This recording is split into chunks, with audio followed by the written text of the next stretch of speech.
Hey horror fans, once again it is me, the Horror Miser Monty G, and yes, it's Saturday. That means it's Slashback Saturday. Now, this time, Joe the Horror Man said, for this Slashback challenge, we have to pick a horror movie that has the word "the" in it. Now, we have a ton, and I do mean a ton of horror movies that begins with "the."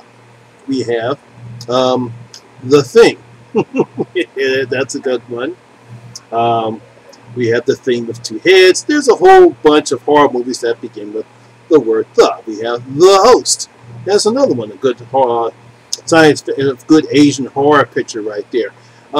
There's a whole bunch of them. We have The Fly, but I could have picked any one of those, but I decided to go off with the deep end like I like to do on some of these, and decided to go with an old school horror picture that came out back in the 50s. The Incredible Shrinking Man. Yes, before there was Ant-Man, they had this guy.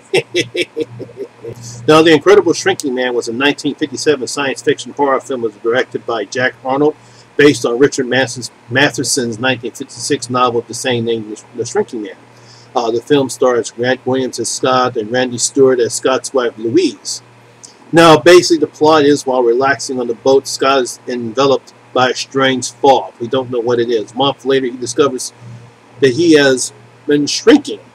By the time Scott has reached the height of a small boy, his condition becomes known to the public. When he learns that there is no cure for this condition, he lashes out at his wife. As Scott shrinks to a point where he can fit into a dollhouse, he has to battle his family cat, which leaves him at a loss and alone in the basement, where he's now smaller than the average insect. Now, one of the things I liked about this film is the practical effects that they used. Obviously, they probably had the actor in large, regular items that look large and then superimposed on the regular sized cat, and that's how they did it. So it looks like he's small, but he's actually his regular height. So I like the fact of how they did the practical effects. Now, obviously, this occurred during the 50s, where we had a whole bunch of, because of what was happening in the world with the threat of nuclear war between the United States and Russia. So we had all these nuclear accidents. We have the Amazing Colossal Man. We had the Incredible Shrinking Man. We have the Incredible Melting Man. You know, all this due to atomic waste. You know, Godzilla was a product of this stuff that happened.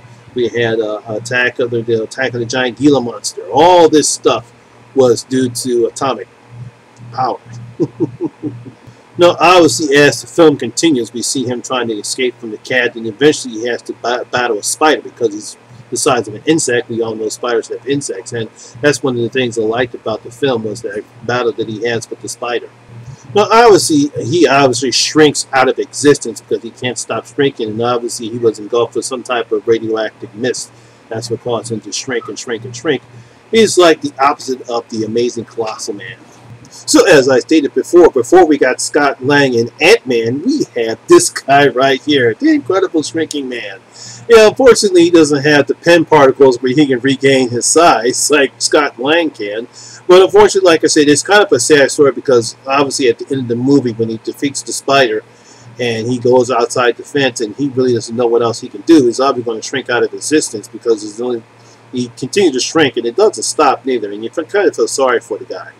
I really got to give back to Grant Williams credit. He does a good job as playing this guy. He's scared, he's tired, he's upset. He doesn't know what the hell's going on. The doctors can't figure out why he can't stop shrinking, and eventually, like I say, he takes out his wife. He fits into the dollhouse. The cat's after him. Here comes the spider. It's like, this guy can't catch a break. But I like how he portrayed the guy. And, you know, like I said, at the end, you feel sorry for him, because you really don't know, you know, he doesn't know what else he can do. He's just going to continue to shrink and shrink and shrink and shrink. Now, they did come up with I don't know if it was anything different when they came up with the Incredible Shrinking Woman. I believe that was... Yeah, it was called The Incredible Shrinking Woman. That was played more for laughs. It was Lily Tomlin played the role of the woman who unfortunately starts to shrink. I never actually saw that one, so I really can't comment that much about it. But they did create it, I guess you can call it a quasi-sequel, where they switched gender roles That movie came out in 1981. Like I said, it was called The Incredible Shrinking Woman. It was a science fiction comedy film. It was actually directed by Joe Schumacher, and that was his directorial debut. And we all know what type of, how much what he did when he destroyed the Batman series. But there you have it. That's my Slashback challenge for today with the word "the" in the title, The Incredible Shrinking Man. I don't know if any of you guys have seen the film, but if you haven't, I highly recommend it. It's a nice old school horror picture, science fiction wise. And that's my video for today, guys. Hope you did enjoy it. And if you did, please give it a thumbs up. And if you're new here, please hit that subscribe button and ring that notification bell. That way you'll be notified anytime when I put a new video such as this one. Also, all my social media links will be in the description box below as well. Once again, my name is Lamont Smith, better known as the Horror Miser Monty G. And always remember, horror rules. I'll see you in my next video. I'm out.